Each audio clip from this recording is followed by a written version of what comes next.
You know that exhaustion that doesn't just sit in your muscles, but settles in your soul? The kind that makes your very bones feel like lead and whispers that you are nothing but the sum of your weariness? That was me. 12 hours in the holding back chaos, stitching together lives, only to have my own unravel at the doorstep of the one place that was supposed to be my sanctuary. The pale blue bungalow, with my mother's stubborn roses still climbing the porch, had always been my anchor. Every creak in the floorboards was a memory of her. After she died, I stayed. I cared for it. I paid the bills. It was my tether to a love that felt permanent in a world of constant, bloody impermanence. That morning, the lock didn't turn. I jiggled the key, a frantic, tired rhythm against the metal. Click. Click. Nothing. A cold dread, sharper than any adrenaline rush in the shot through me. Then the door swung open.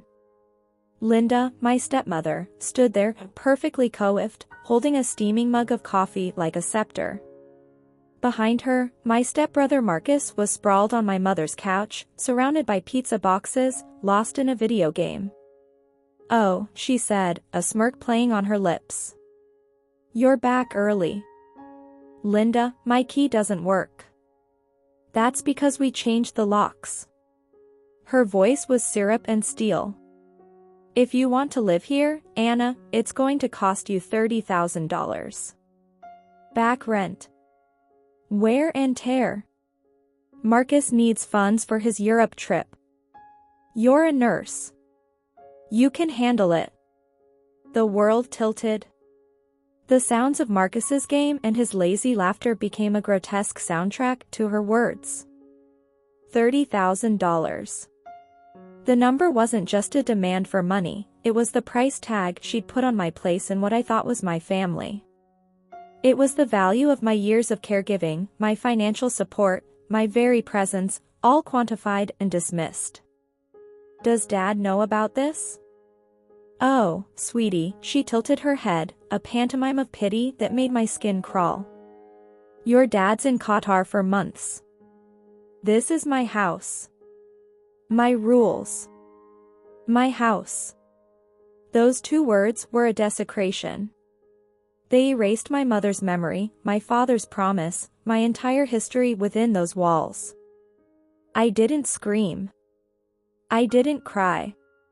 The nurse in me took over, that cold, clinical calm that descends when a heart is failing and you are the only thing standing between a person and the void. I looked at her, at the smug certainty in her eyes, and I simply said, "Understood." I turned and walked away. My hands trembled, not from fatigue, but from the seismic shift happening inside me. The foundation of my life had just crumbled, and in the rubble, something harder was emerging. In a quiet diner booth, with coffee as bitter as my thoughts, I made a call. To Sarah Martinez, the lawyer who had handled my mother's estate. "They demanded what?" she asked, her voice sharp with disbelief. $30,000 to live in the house I've legally owned for the past 4 years. The silence on the other end was profound. "Then, Anna, I think it's time we remind Linda exactly who owns the roof over her head. You see, while my mother was dying, she and my father did one final, fierce thing to protect me. They placed the house in a trust. The deed transferred to me on my 25th birthday. My father had held my hands, his own shaking, and said, 'No matter what happens in life, Anna, you will always have a home.' Your mother insisted." I had kept that document folded in a safety deposit box, a secret seed of security I never thought I'd have to plant. The next morning, I didn't return in blood-stained scrubs. I wore a sharp, black suit, the armor of a woman who had stared down death and wasn't about to be intimidated by a petty tyrant. I handed Linda a leather-bound folder. She opened it, expecting a check. Instead, she found her eviction notice. The color drained from her face. "What is this?" "That is a notice to vacate my property." You have 30 days. The ensuing weeks were a masterclass in manipulation. They called me heartless. Marcus posted online, playing the victim evicted by his cruel stepsister. Relatives I hadn't heard from in years called to lecture me on family. But I had spent years triaging crises. I knew the difference between a real wound and a superficial scratch. Their words were just noise. I documented every threat, every lie, every attempt to gaslight me. My evidence was my shield. The day they moved out, Linda stood by the U-Haul, one last, venomous dart ready. I hope you're proud of yourself. Throwing family out on the street. I looked past her, at the house, at my mother's roses. You stopped being my family the moment you put a price on my grief, I said, my voice quiet but clear. Family doesn't try to extort the person who has been holding them together. When their truck finally disappeared down the street, the silence that fell was the most beautiful sound I had ever heard. I walked through the empty rooms, my footsteps echoing on the hardwood my mother had polished. In her old sewing room, now cleared of Marcus's gaming debris, I found it. Tucked away in a box, a photo album. And inside, a letter in her familiar, looping script.